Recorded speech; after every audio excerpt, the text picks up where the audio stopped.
মুসলিম মহিলারা বাইরে বের হলে বোরখা পরে। এখন সে যদি বোরখা না পরে সাধারণ সালোয়ার কামিজ পরে, পুরো শরীর ঢেকে রাখে, মাথায় ওড়না থাকে, তাহলে সেটা কি সঠিক হবে? বোন, আপনি প্রশ্ন করলেন যে মুসলিম মহিলাদের জন্য কি এটা আবশ্যিক যে সে যখন বাইরে যাবে তখন তাকে বোরখা পরতেই হবে?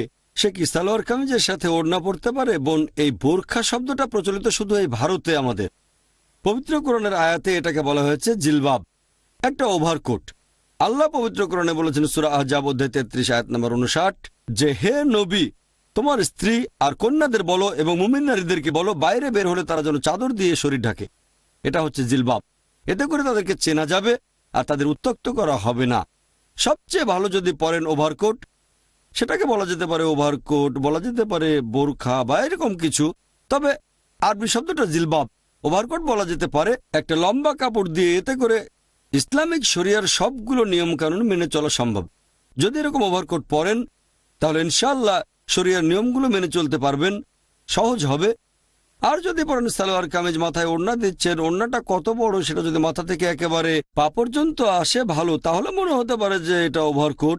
যদি আপনারা সৌদি আরবে যান বা মধ্যপ্রাচ্যে, শুধুমাত্র একটা কাপড় মাথা থেকে নিচে, এটাকে বলা যেতে পারে বড় ওড়না। তবে সবচেয়ে ভালো হয় যদি পরেন ওভারকোট, সবচেয়ে ভালো।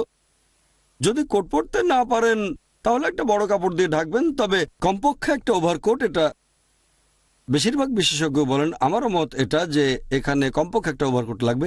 এটা না হলে সালোয়ার কামিজ বা লম্বা ওড়না পুরো শরীর ঢাকা থাকবে। তবে সবচেয়ে ভালো হচ্ছে ওভারকোট, আর সেটা আঁটোসাঁটো হবে না, ঢিলে ঢালা থাকবে, স্বচ্ছ হবে না, চাকচিক্য থাকবে না, এইসব।